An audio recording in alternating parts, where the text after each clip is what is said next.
आज शुरू करने वाले हैं क्लास 8th विज्ञान यानी science chapter number first. Chapter first है फसलों का उत्पादन एवं प्रबंधन यानी कि production and management of crops. भोजन अथवा खाद्य पदार्थ पादपों और प्राणियों की प्राथमिक आवश्यकता है। यानी कि भोजन और जो खाद्य पदार्थ हैं, बिना भोजन के न तो प्राणी जीवित रह सकते नहीं पेड़ पौधे, इसलिए भोजन बहुत ही आवश्यक है। आगे देखते हैं। प्रकृति में उपलब्ध खाद्य पदार्थ उनकी आवश्यकताओं को पूरा करने के लिए पर्याप्त है। यानी कि जो प्रकृति है, प्रकृति में उपलब्ध जो खाद्य पदार्थ हैं उनकी आवश्यकताओं को क्या करते हैं, पूरा करते हैं। और पूरा करने के लिए प्रकृति कैसी है, पर्याप्त है। पौधे अपना भोजन स्वयं बना सकते हैं, लेकिन मनुष्य अपना भोजन स्वयं नहीं बना सकते। पौधे अपना भोजन क्या करते हैं, स्वयं बना लेते हैं, स्वयं बना लेते हैं प्रकाश की उपस्थिति में। ठीक, किसकी उपस्थिति में, प्रकाश की उपस्थिति में, प्रकाश संश्लेषण के द्वारा। लेकिन मनुष्य दूसरों पर निर्भर रहता है, मनुष्य अपना भोजन स्वयं नहीं बना सकता।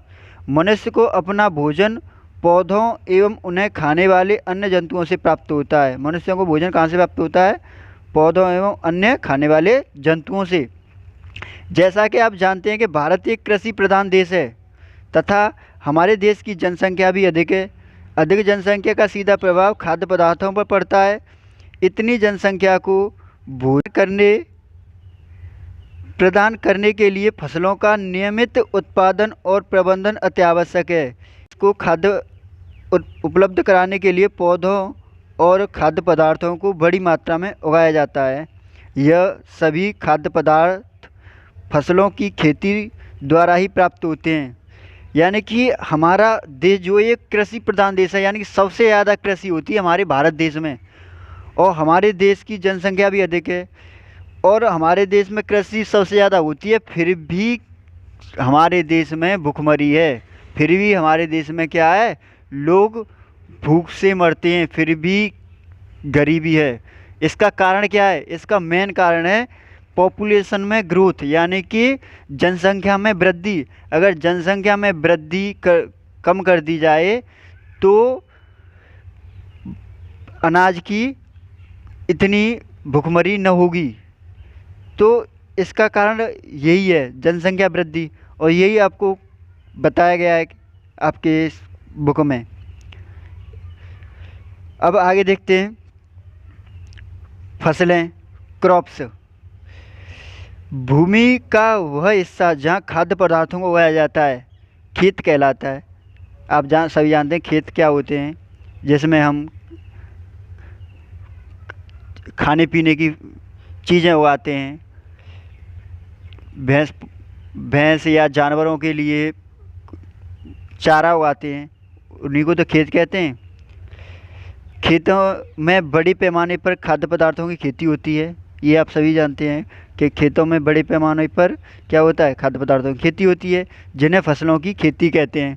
सब्जियां, दालें, फल, गेहूं, चावल इत्यादि खाद्य फसलों के उदाहरण हैं। ये क्या है, फसलों के उदाहरण। और आप सभी फसल जानते हैं कि फसल कौन कौन सी होती हैं, फसलों के नाम, क्योंकि आप यहाँ सभी किसानों के और मजदूरों के बच्चे हो, आप ये सब जानते हैं कि फसल कौन सी होती हैं, क्या क्या होती हैं फसलें। क्योंकि भारत में होने वाली प्रमुख फसलें इस प्रकार हैं, यानी कि रबी की फसलें, रबी क्रॉप्स। ये क्या है, शीत ऋतु की फसलों को रबी कहा जाता है। जो शीत ऋतु में, जो जाड़ों में बोई जाती हैं, उन्हें क्या कहा जाता है, रबी की फसलें कहा जाता है। इन फसलों को अक्टूबर से दिसंबर के बीच में उगाया जाता है और फरवरी से अप्रैल के बीच में इनकी कटाई हो जाती है। यानी कि कब इन्हें उगाया कब जाता है, अक्टूबर से दिसंबर के बीच में। और काट कब लिया जाता है, फरवरी से अप्रैल के बीच में काट लिया जाता है। रबी की फसलों को उगने के लिए विविधतापूर्ण जलवायु की आवश्यकता होती है। यानी कि जलवायु की आवश्यकता रबी की फसल को विविधतापूर्ण होती है, जिससे बीज जल्दी अंकुरित होते हैं। बीज किससे इससे जलवायु से जल्दी अंकुरित होते हैं यानी कि उगते हैं जल्दी। रबी फसल के मुख्य उदाहरण हैं यानी कि गेहूँ, मटर, चना, जौ, आलू, सरसों इत्यादि। ये कब बोए जाते हैं? अक्टूबर से दिसंबर के बीच में यानी कि जाड़ों में, शीत ऋतु में। अब आती है खरीफ फसलें, खरीफ क्रॉप्स।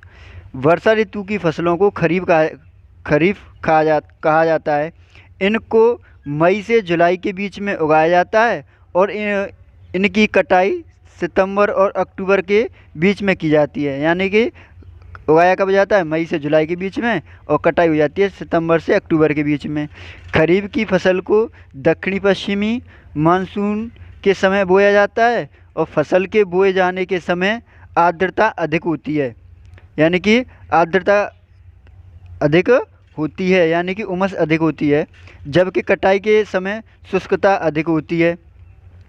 खरीफ फसल के मुख्य उदाहरण हैं धान, मक्का, जूट, सोयाबीन, चावल, मूंगफली इत्यादि। ये क्या हैं? खरीफ की फसलें हैं। अब आती हैं जायद फसलें, जायद क्रॉप्स। जायद फसल को संपूर्ण वर्ष कृत्रिम सिंचाई के माध्यम से उगाया जाता है। ये दो प्रकार की होती हैं, जायद रबी और जायद खरीफ।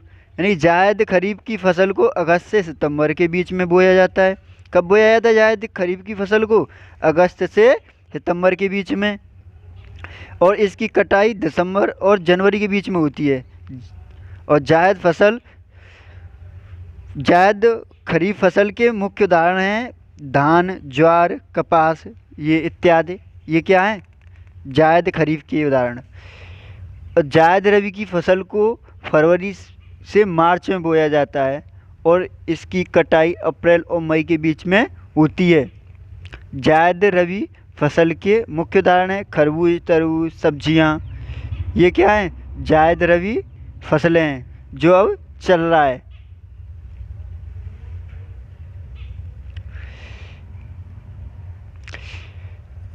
अब क्या है? कृषि एवं कृषि कार्य प्रणाली, agriculture and agricultural work system. ये आपको हम अगली क्लास में समझाएंगे। ठीक।